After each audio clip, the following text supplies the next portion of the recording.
Mrs. Rachel Lynde lived just where the Avonlea main road dipped down into a little hollow, fringed with alders and ladies' eardrops, and traversed by a brook that had its source away back in the woods of the old Cuthbert place. It was reputed to be an intricate, headlong brook in its earlier course through those woods, with dark secret of pool and cascade. But by the time it reached Lynn's Hollow, it was a quiet, well-conducted little stream, for not even a brook could run past Mrs. Rachel Lynde's door without due regard for decency and decorum. It probably was conscious that Mrs. Rachel was sitting at her window, keeping a sharp eye on everything that passed from Brooks and children up, and that if she noticed anything odd or out of place, she would never rest until she had ferreted out the whys and wherefores thereof. There are plenty of people in Avonlea and out of it who can attend closely to their neighbors' business by dint of neglecting their own. But Mrs. Rachel Lynde was one of those capable creatures who can manage their own concerns and those of other folks into the bargain. She was a notable housewife.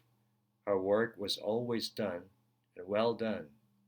She ran the sewing circle, helped run the Sunday school, and was the strongest prop of the Church Aid Society and Foreign Mission Auxiliary. Yet, with all this, Mrs. Rachel found abundant of time to sit for hours at her kitchen window, knitting cotton warp quilts. She had knitted 16 of them, as Avonlea housekeepers were wont to tell in odd voices, and keeping a sharp eye on the main road that crossed the hollow and wound up the steep red hill beyond. Since Avonlea occupied a little triangular peninsula jutting out into a gulf of St. Lawrence, with water on two sides of it, anybody who went out of it or into it had to pass over that hill road and so run the unseen gauntlet of Mrs. Rachel's all-seeing eye. She was sitting there one afternoon in early June. The sun was coming in at the window warm and bright. The orchard on the slope below the house was in a bridal flush of pinky white bloom, hummed over by a myriad of bees. Thomas Lynde, a meek little man who Avonlea people called Rachel Lynde's husband, was sowing his late turnip seed on the hill field beyond the barn, and Matthew Cuthbert ought to have been sowing his on the big red brook field away over by Green Gables. Mrs. Rachel knew that he ought because she had heard him tell Peter Morrison's the evening before in William J. Blair's store over a comedy that he meant to sow his turnip seed the next afternoon.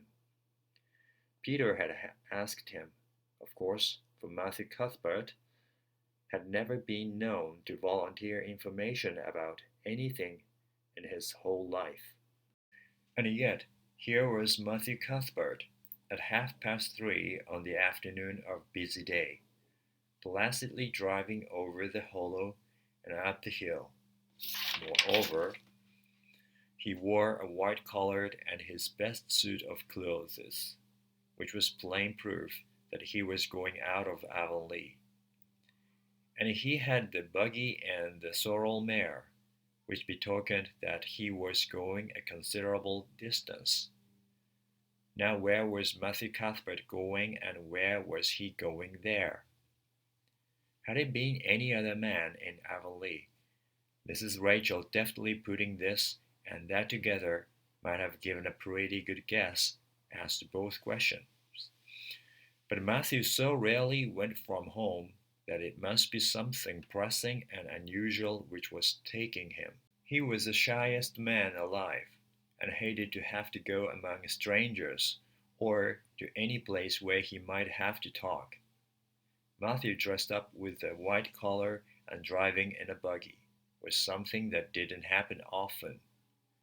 Mrs. Rachel, ponder as she might, could make nothing of it, and her afternoon's enjoyment was spoiled. I'll just step over to Green Gables after tea and find out from Marilla where he is gone and why. The worthy woman finally concluded. He doesn't generally go to town this time of year, and he never visits. If he'd run out of turnip seed, he wouldn't dress up, and take the buggy to go for more. He wasn't driving fast enough to be going for a doctor. Yet something must have happened since last night to start him off. I'm clean puzzled, that's what. And I won't know a minute's peace of mind or conscience until I know what has taken Matthew Cuthbert out of Avonlea today.